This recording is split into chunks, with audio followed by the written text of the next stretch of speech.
Public স্কুলের তরফ থেকে একটি সাংবাদিক বৈঠক আপনারা ডেকেছেন, কি বিষয় একটু বিস্তারিত বলেন। নমস্কার, শুভ সন্ধ্যা। আমার নাম পার্থ সারথী গাঙ্গুলি। আমি জ্যোতির্ময় পাবলিক স্কুল ওদলাবাড়ির ম্যানেজিং কমিটির সভাপতি। আমার সঙ্গে রয়েছে আমাদের ডিরেক্টর অ্যাডমিশন শ্রীমতী প্রিয়াঙ্কা চ্যাটার্জি, আর আমাদের জ্যোতির্ময় পাবলিক স্কুল ওদলাবাড়ির ম্যানেজার শ্রীমতী স্নেহাল যাদব।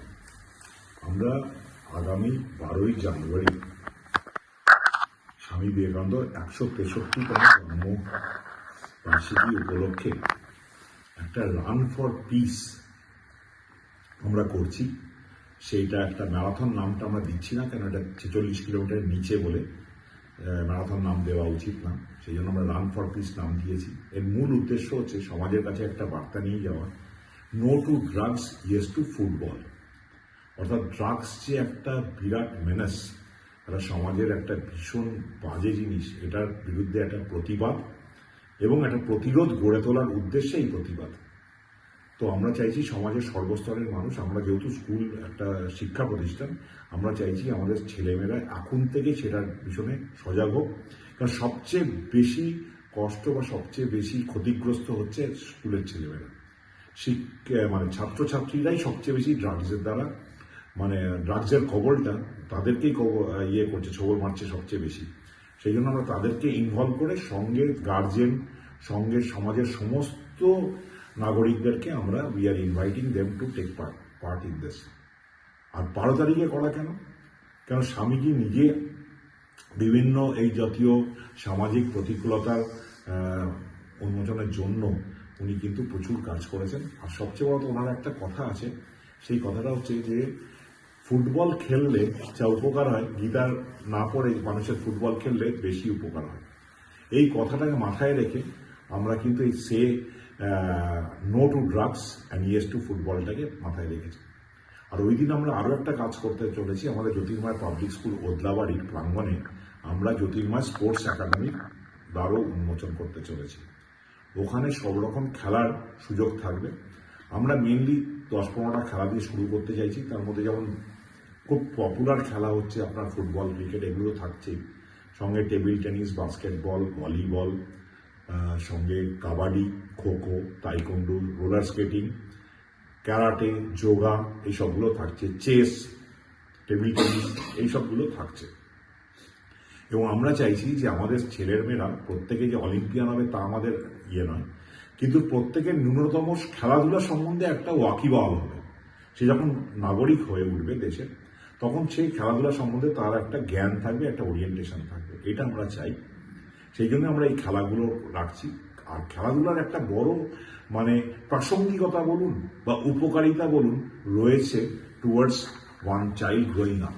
কি খেলাধুলা আপনাকে শেখায় হচ্ছে নিয়মানুবর্তিতা। খেলাধুলা একটা ইউনিফর্মড অ্যাক্টিভিটি। তার একটা জার্সি থাকে, তার একটা টিম থাকে, একটা সময়তে যেতে হয়, সময়তে খেলাটা শেষ হয়, একটা নিয়ম শৃঙ্খলা আছে। এলিজিবিলিটি আমার বয়সের আধারে হতে পারে, বিভিন্ন জুনিয়র, সাব জুনিয়র, সিনিয়রে হতে পারে, ডিস্ট্রিক্টের মধ্যে হতে পারে, স্টেটের মধ্যে হতে পারে। এরকম নানান রকম নিয়মানুবর্তিতার মধ্যে দিয়ে খেলাধুলাগুলো সংগঠিত হয়। ন্যাচারালি সেইটার জন্য ছেলেমেয়েরা ডিসিপ্লিনটা শেখে। আরেকটা হচ্ছে খেলোয়াড় ছিল মনোভাব, এটা প্রত্যেকের তৈরি হওয়া উচিত।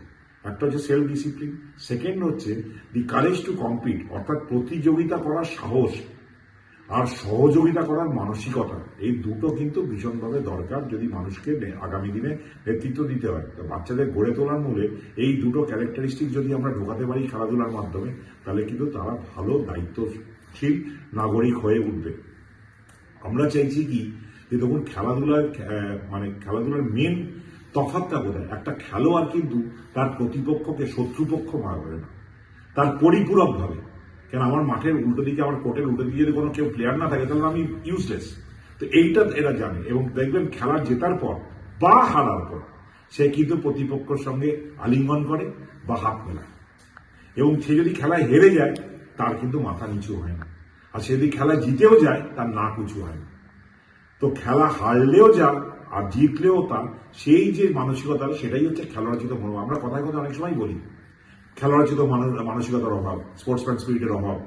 স্পোর্টসম্যান স্পিরিট হচ্ছে এইটাই। এই যে ছোটবেলা থেকে আমরা আমাদের স্কুলের পঠন পাঠনের যে ইয়েটা রয়েছে, পেডাগজি রয়েছে, তার মধ্যে কিন্তু খেলাধুলার একটা বড় প্রাসঙ্গিকতা রয়েছে। তো আমরা চাইছি ন্যূনতম একটা ইনডোর গেম, একটা আউটডোর গেম আমাদের জ্যোতির্ময় স্টুডেন্টরা ডেফিনেটলি সিলেক্ট করবে, এবং প্রত্যেক বছরই সেটা থাকবে, একটা ফর্মে ওরা সিলেক্ট করবে, এবং প্রত্যেক বছর সে চেঞ্জও করতে পারে। মানে এই বছর আমার ইচ্ছা হলো আমি টেবিল টেনিস, সামনের বছর আমার ইচ্ছা হলো চেস, আমি নিতেই পারি, কোনো অসুবিধা নেই। আবার ইচ্ছা হলো চেস, আমি সারা 6 বছর ধরে, 8 বছর ধরে, 10 বছর ধরে চেসই খেলি। আর এইটা বেসিক ট্রেনিংটা কিন্তু সম্পূর্ণ ফ্রি এবং উইদিন স্কুল আওয়ার্স, স্কুলের যে কারিকুলাম তার মধ্যেই হবে। কিন্তু আমাদের একটা অ্যাডভান্স লেভেলের একাডেমি থাকবে, সেইটা কন্ডাক্টেড হবে during the after school hours অথবা ডিউরিং দ্য উইকেন্ড, মানে স্যাটারডে অ্যান্ড সানডে।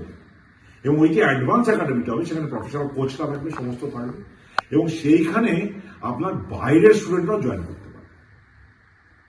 এবং আমাদের স্কুলে যেটা বেসিক প্রোগ্রাম সেখানে কিন্তু কমপ্লিটলি ফ্রি, ওয়ারাজ এই অ্যাডভান্স প্রোগ্রামটার জন্য কিন্তু কিছু চার্জ থাকতে পারে। বাইরের স্টুডেন্টদের জন্য কি কোনো চার্জেস থাকবে? না, বাইরের স্টুডেন্টদের জন্য চার্জেস থাকবে, আমাদের স্টুডেন্টদের জন্য চার্জেস থাকবে যদি এই অ্যাডভান্স ট্রেনিংটা হয়।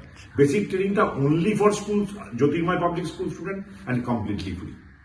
অ্যাডভান্সটা open to outside student also, but চার্জেসে জ্যোতির্ময় স্কুলের ছেলেমেয়েদের একটা রিবেট থাকবে, একটা সাবসিডি থাকবে।